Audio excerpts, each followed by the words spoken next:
Shalom, salam sejahtera dalam nama Tuhan Yesus Kristus. Tetap bersama saya, Pendeta Binsar Sianipar, BBS, dari Gereja Alkitab Al-Azhar. Bapak Ibu yang saya kasihi di dalam nama Tuhan Yesus Kristus, kali ini saya akan berbicara mengenai kalau orang luar bilang itu para murtadin, ya. Jadi mereka yang tadinya memeluk agama lain, lalu katanya mereka berjumpa dengan Yesus dan mereka menerima Yesus sebagai Tuhan dan Juru Selamat, begitu ya. Lalu mereka pindah agama. Bahasa yang sederhananya seperti itu, ya. Jadi dari pemeluk agama lain pindah kepada agama Kristen, katanya, ya. Tetapi pada kenyataannya, ya, mereka itu tiba-tiba menjadi seorang apologet Kristen, gitu ya. Yang seharusnya mereka itu bersyukur, ya, pada saat mereka menerima Yesus sebagai Tuhan dan Juru Selamat, ya. Dengan kata lain, mereka bertemu dengan Yesus lalu memeluk agama Kristen, ya. Kan mereka ini baru nih, ya. Mereka itu seharusnya belajar memahami Alkitab, begitu. Bukan tiba-tiba mereka menjadi seorang apologet yang katanya mempertahankan kekristenan, begitu. Lalu mereka menyerang agama lama mereka. Inilah yang membuat kekisruhan, ya, kekacauan, ya, sehingga terjadi konflik antar umat beragama, gitu. Saya ingin menasihatkan mereka, ya. Kalau mereka berterima kasih, ya, bertemu dengan Yesus, ya, yang sebelumnya mereka itu tidak pernah bertemu dengan Yesus, ya, mereka belajar memahami kekristenan. Ya, tentu harus melalui Alkitab, diajarkan oleh orang-orang yang memahami Alkitab, begitu. Contohnya, ya, mereka mencari guru-guru, ya, yang betul-betul memahami Alkitab, bukan mencari guru-guru yang tidak memahami Alkitab, yang hanya mengaku orang Kristen, yang gelarnya itu gelar-gelar banyak lah, ya. Kan kebanyakan gelar ini kan gelar teologi, ya. Jadi gelar yang berderet-deret yang mereka pikir itu mereka memahami Alkitab. Padahal, ya, gelar teologi yang berderet-deret itu dari STH, MTH sampai DTH itu, ya, itu semakin gelarnya panjang, ya, itu semakin panjang penyesatannya. Karena mereka tidak mengerti Alkitab, gitu.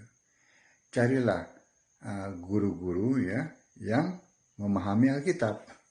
Seperti contohnya dari pendeta Gereja Alkitab Al-Azhar, ya. Ini bukan promosi, ya, tetapi para pendeta yang tergabung dalam Gereja Alkitab Al-Azhar itu, mereka membuang semua buku-buku teologi, ya.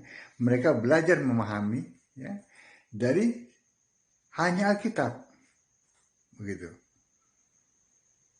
Nah, jadi kalau yang disebut murtadin itu, ya, pemeluk agama lain masuk menjadi pemeluk agama Kristen, kan pemeluk agama Kristen kan penyembah Kristus, ya, bukan penyembah teolog Tritunggal, bukan. Tritunggal itu bukan Kristen, ya, tidak ada di Alkitab, ya. Jadi mereka harus belajar belajar kepada kami, gitu. Karena kami memahami Alkitab. Sungguh-sungguh benar-benar kami memahami Alkitab. Ya, kami hanya menyembah Yesus satu-satunya Allah yang benar, sesuai dengan apa yang Alkitab katakan. Kami hanya berdasarkan Alkitab, ya, karena Alkitab adalah firman Allah, gitu ya. Firman-Mu adalah kebenaran. Kebenaran adalah Yesus Kristus. Kebenaran adalah Yesus. Saat ini Yesus Kristus, Yesus Allah. Itu. Jadi jangan para murtadin ini, ya, yang akhirnya memeluk agama Kristen ini, salah dalam memilih guru-guru, gitu. Akibatnya apa? Yaitu timbul kesombongan rohani, merasa lebih tahu, gitu ya. Lalu mereka mulai merasa menjadi apologet, pembela, lalu menyerang agama lama mereka. Nggak ada gunanya, hanya menimbulkan kekisruhan. Saya ingin katakannya bahwa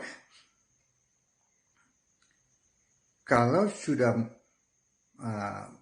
berterima kasih kepada Yesus lalu memeluk agama Kristen, ya, katakanlah seperti itu, ya, dia kan akan menjadi seorang penginjil. Pada saat dia diajar, ya, diajar untuk memahami Alkitab, ya, maka timbul keinginannya untuk menyampaikan kebenaran itu. Nah, itulah seorang penginjil. Dia menyampaikan kebenaran itu. Ya. Seorang penginjil, ya, itu adalah pemberita Injil. Pemberita Injil itu bukan pemberita Alkitab, maksudnya bukan pemberita kitab, melainkan pemberita Yesus. Kan Injil adalah Yesus, ya, Markus 1 ayat 1, ya. Injil itu bukan buku, tapi dia memberitakan siapa Yesus. Ya, saat ini dia memberitakan siapa Yesus Allah itu. Nah, itu adalah seorang penginjil. Itu seharusnya seperti itu, ya. Dan bukan lalu menjelekkan agama-agama lamanya. Agama saya begini, agama lama saya begini kejelekannya dibuka. Tidak begitu. Itu tidak ada gunanya. Ya, sekali lagi tidak ada gunanya. Itu hanya akan menimbulkan bentrokan-bentrokan, kebencian. Nah, kalau merasa tidak diperlakukan secara adil, laporkan saja kepada penegak hukum. Kan begitu. Penginjil bukan penegak hukum. Iya kan? Ada bagiannya masing-masing. Ada juga wakil-wakil di DPRD maupun DPR. Mereka lah yang didorong untuk membuat sebuah undang-undang, begitu, yang menimbulkan kesetaraan, gitu. Jadi penginjil itu bukan lalu bertindak semaunya, menyerang ini, menyerang itu, lalu seakan-akan menjadi orang yang merasa lebih benar, lebih hebat. Tidak begitu, tidak. Kalau baru, ya belajar memahami Alkitab. Tentu dengan guru-guru yang memang berkompeten, ya. Jangan dengan guru-guru yang punya gelar teologi, ya, itu sampah itu. Itu sampah. Contohnya, ya, saya ingin memberi contoh. Yohanes Pembaptis, ya. Dia kan bertugas kan hanya untuk membuka jalan bagi Yesus. Tetapi dia ada satu perbuatannya itu yang dilanggar,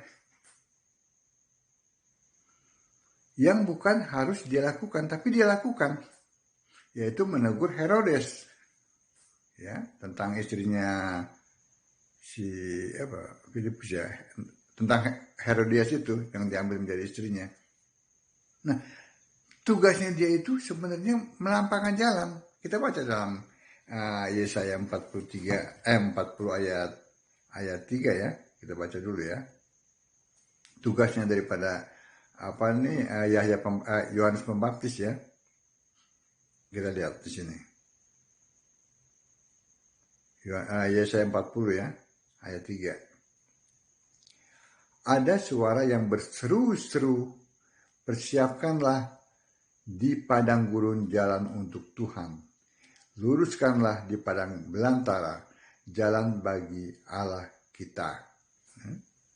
Lalu dalam Markus 1 ayat 1.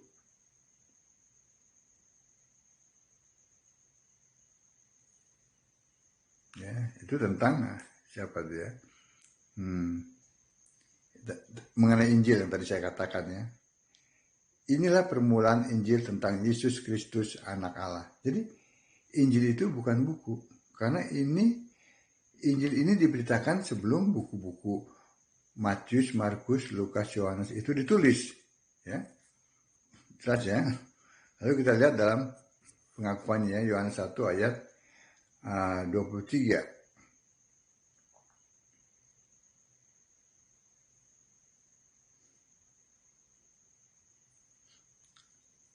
Siapa yang berseru-seru itu ya, yang dinubuatkan oleh Yesaya 40 ayat 3 tadi ya. Jawabnya, akulah suara orang yang berseru-seru di padang gurun. Luruskanlah jalan Tuhan seperti yang telah dikatakan Nabi Yesaya. Nah, ini pengakuan Yohanes. Yohanes hanya mempersiapkan jalan untuk Yesus.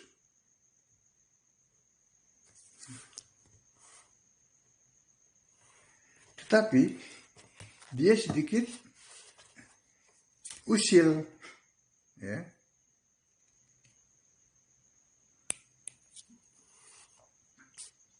Yang seharusnya dia tidak, yang saya maksud usil itu, dia tidak usah menegur Herodes, karena dia harus tahu konsekuensinya dalam hal menegur seorang raja.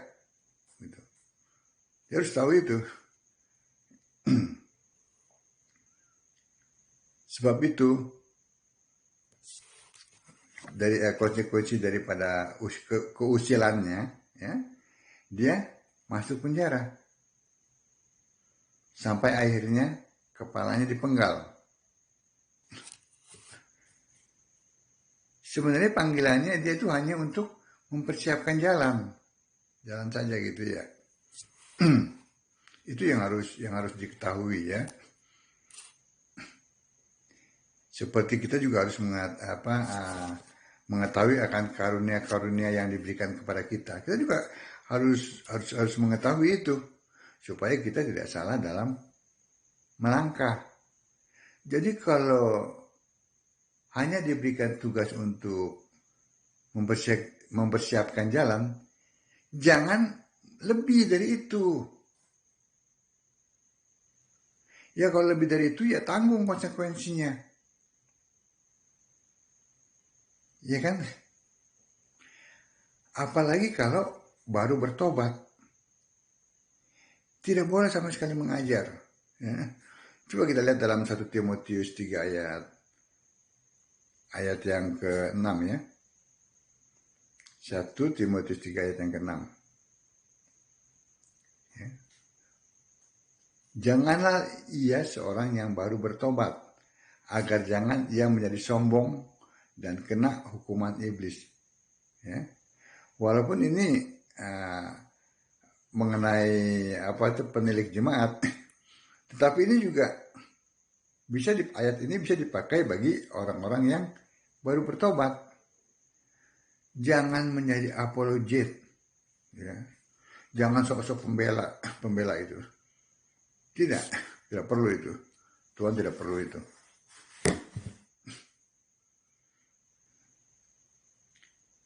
Tidak perlu menjelek-jelekan agama-agama lama. Ya, tetapi kalau kami tidak menjelekkan agama-agama orang lain. Untuk apa? Oh, kitabnya beda, Tuhannya beda. kita punya nama Tuhannya, nama pribadi yaitu Yesus Kristus. Mereka terserah. Kami punya kitab, yaitu kitab suci kami, Alkitab. Ya mereka beda. Sebab itu kami tidak mau berdebat dengan mereka. Kami hanya menjelaskan apa yang menjadi pertanyaan dari mereka. Tentu penjelasan kami berdasarkan Alkitab. Kami tidak mau apa menjelaskan dari kitab mereka. Kami bukan ahlinya. Kami hanya menjelaskan dari sudut pandang Alkitab. Nah, kalau bagi pendeta-pendeta Tritunggal, jelas mereka mengaku orang Kristen, tetapi tidak berdasarkan Alkitab, tidak menyembah Allah yang ada di Alkitab, tidak menyembah Yesus Kristus. Nah, sebab itu kami meluruskannya. Kalau mereka para pendeta Tritunggal ini tidak mengaku orang Kristen, ya kami tidak akan usir, ya terserah. Gitu. Tetapi karena mereka mengaku orang Kristen, ya kami jelaskan, Kristen itu tidak seperti itu. Kristen harus Alkitabiah. Amin. Nah, jadi nasihat saya bagi para murtadin, itu bahasa mereka gitu ya. Jangan sekali-sekali mengatasnamakan orang Kristen, pemuka agama Kristen, ya, lalu menjadi apologet, ya, lalu salah dalam menjelaskan. Kenapa? Dampaknya ya, akan menimbulkan sakit hati, dampaknya akan menimbulkan permusuhan, dampaknya akan merugikan seluruh umat, ya, terutama orang Kristen yang akan dirugikan. Begitu. Kita Indonesia, kita Pancasila. Berbeda itu pasti. Ya. Tetapi dalam bergaul, ya, kasihilah sesamamu manusia seperti engkau mengasihi dirimu sendiri. Bahkan dikatakan apa? Doakan musuhmu. Itu dalam pergaulan. Tetapi dalam iman, tidak kompromi. Kasihilah Tuhan Allahmu dengan segenap hatimu, dengan segenap kekuatanmu. No kompromi. Yesus Kristus adalah satu-satunya Allah yang benar. Tidak kompromi. Amin. Nah, kalau begitu, maka kita akan damai. Dengan sesama manusia, dengan siapapun juga kita akan damai. Perbedaan itu biasa perbedaan, ya kan? Kalau semua disamakan, kacau. Iman kompromi, kacau. Tidak bisa. Iman harus saklek. Tetapi dalam bergaul, semuanya kita harus bergaul dan mengasihi semuanya, ya. Lalu berdoa untuk mereka. Amin. Kiranya apa yang saya sampaikan ini dapat membuat sebuah pencerahan, sebuah pemikiran yang baik, ya. Lalu diikuti oleh para ya katakanlah ya, yang sekarang ini menamakan dirinya apologet Kristen, apalah namanya gitu ya. Kembali ke Alkitab. Kalau menjadi penginjil, jadilah pemberita Injil. Pemberita Yesus Kristus adalah Allah yang benar. Saat ini dia adalah Allah. Shalom.